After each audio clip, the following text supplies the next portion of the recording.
আউযুবিল্লাহি মিনাশ শাইতানির রাজীম বিসমিল্লাহির রহমানির রহিম আইনামা তাকুনু ইউদরিকুমুল মাউতু ওয়ালাউ কুনতুম ফি বুরুজিম মুশাইয়াদা। তুমি মৃত্যু থেকে যতই পালানোর চেষ্টা করো না কেন। আলহামদুলিল্লাহি রাব্বিল আলামিন ওয়াল আকিবাতু লিল মুত্তাকিন ওয়াসসালাতু ওয়াসসালামু আলা রাসূলিহি মুহাম্মাদিহি ওয়া আলিহি ওয়া আসহাবিহি আজমাইন।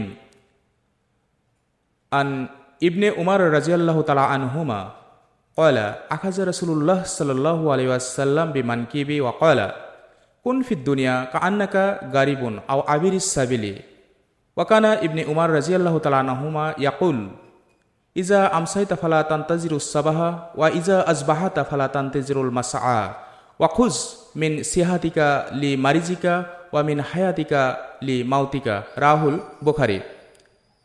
সম্মানিত উপস্থিতি, প্রশংসা সেই মহান রাব্বুল আলামিনের জন্য যিনি আমাকে আপনাকে সৃষ্টিকুলের শ্রেষ্ঠ জীব হিসেবে সৃষ্টি করেছেন। অতঃপর দরুদ ও সালাম বর্ষিত হোক বিশ্ব মানবতার মুক্তির দূত জনাবে মোহাম্মদ রাসূলুল্লাহ সাল্লাল্লাহু আলাইহি ওয়াসাল্লামের উপরে। আল্লাহুম্মা সাল্লি আলাইহি আল্লাহুম্মা বারিক আলাই।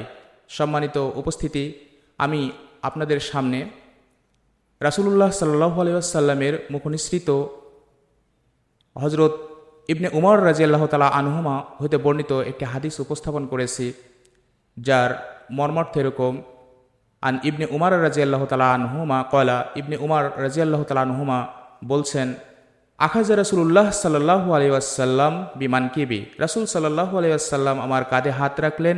ওয়াকালা, এবং বললেন, কুন ফিদ দুনিয়া, তুমি দুনিয়ার জন্য হয়ে যাও এরকম কাআন্নাকা গারিবুন, যেন তুমি একজন পথিক, আও আবির সাবিলি, অথবা একজন মুসাফির। দুনিয়াতে জীবনটা যেন তোমার একজন পথিক বা মুসাফিরের মতো হয়ে যায়। ওয়াকানা ইবনে উমর রাদিয়াল্লাহু তাআলা আনহুমা ইয়াকুল, এরপরে ইবনে উমর রাদিয়াল্লাহু তাআলা আনহুমা বলতেন, ইজা আমসাইতা ফালা তানতাজিরুস সাবাহা, যখন তুমি সন্ধ্যায় উপনীত হবে তখন সকালের জন্য অপেক্ষা করবে না, নিজেকে ভালো কাজে নিয়োজিত করতে এবং মন্দ কাজ থেকে নিজেকে দূরে রাখতে।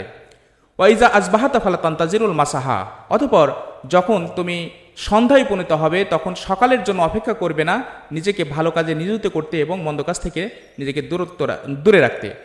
ওয়াখুজ মিন সিহাতিকা লি মারিজিকা, এবং অসুস্থ হওয়ার পূর্বেই তোমার সুস্থতাকে গনিমত হিসেবে গ্রহণ করো।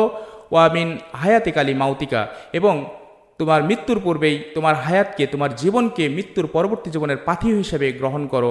হাদিসটি সহিহ বুখারীর 6416 নম্বরে বর্ণিত হয়েছে। সম্মানিত উপস্থিতি, এই হাদিসের মর্মার্থ এটাই, দুনিয়ার পার্থিব যে লোভ, লালসা, আকাঙ্ক্ষা, এটা আমাদেরকে কমাতে হবে এবং সঙ্গে সঙ্গে যে ভালো কাজগুলো আল্লাহ এবং আল্লাহর রাসূল আমাদেরকে নির্দেশ করেছেন, যে মন্দ কাজ থেকে আমাদেরকে বিরত থাকার কথা বলেছেন, সেখান থেকে আমাদেরকে দূরে থাকতে হবে। এতে বিলম্বিত হওয়া যাবে না।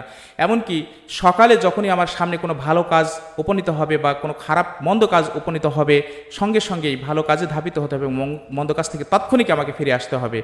সন্ধ্যা পর্যন্ত অপেক্ষা করা যাবে না। অনুরূপভাবে সন্ধ্যায় যদি এরকম কোনো ভালো বা মন্দ কাজের সম্মুখীন হয়, সঙ্গে সঙ্গে আল্লাহ এবং আল্লাহ রাসূলের নির্দেশিত পথ অনুসরণ করতে হবে। আমরা জানি না কখন আমাদের মৃত্যু হবে। যেমন আল্লাহ তাআলা মহাগ্রন্থ আল কোরআনুল কারিমে স্পষ্ট ঘোষণা করেছেন অনেক জায়গাতেই। তারপরেও সূরা নিসার 78 নম্বর আয়াতের প্রথম অংশে আল্লাহ বলছেন, আউযুবিল্লাহি মিনাশ শাইতানির রাজীম বিসমিল্লাহির রহমানির রহিম আইনামা তাকুনু ইউদরিকুমুল মাউতু ওয়ালাউ কুনতুম ফি বুরুজিম মুশাইয়াদা। তুমি মৃত্যু থেকে যতই পালানোর চেষ্টা করো না কেন, যদি পৃথিবী থেকে আসমান পর্যন্ত প্রাসাদ নির্মাণ করো এবং মৃত্যু থেকে বাঁচার জন্য প্রাসাদের সর্বশেষ চূড়ায় অবস্থান করো, তবুও মৃত্যু তোমাকে গ্রাস করবেই। অর্থাৎ বিষয়টা এরকম, মৃত্যু থেকে তুমি পালাও, মরণ তোমায় লইবে ঘিরে, যদিও সুদূর আকাশ পরে লোকাও সেটাই লাগিয়ে সেরে। সম্মানিত উপস্থিতি, আমি আপনাদেরকে আরও স্মরণ করিয়ে দিতে চাই, আন আবি হুরায়রা রাদিয়াল্লাহু তাআলা আন কল রাসূল সাল্লাল্লাহু আলাইহি ওয়াসাল্লাম হুজিবাতিন নারি আজবিশ শাহওয়াত ওয়া হুজিবাতিল জান্নাতি বিল মাকারি।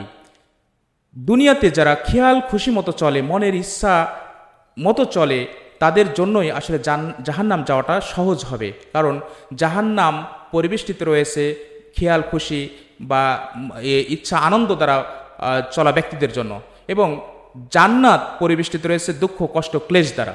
সুতরাং আমরা যদি দুনিয়ার মায়া মমতায় পড়ে যদি আল্লাহ এবং আল্লাহ রাসূলের দেখানো পথ থেকে নিজেকে দূরে রাখি, তাহলে কিন্তু আমাদের জন্য জাহান্নামের সেই ভয়াল করুণ অবস্থা আমাদের জন্য অপেক্ষা করছে।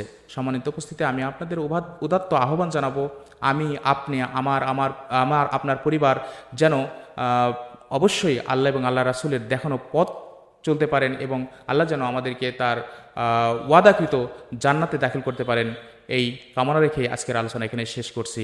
সুবহানাকা আল্লাহুম্মা ওয়া বিহামদিকা আশহাদু আল্লা ইলাহা ইল্লা আনতা ওয়া আস্তাগফিরুকা ওয়া আতুবু ইলাইক। আসসালামু আলাইকুম ওয়া রাহমাতুল্লাহ।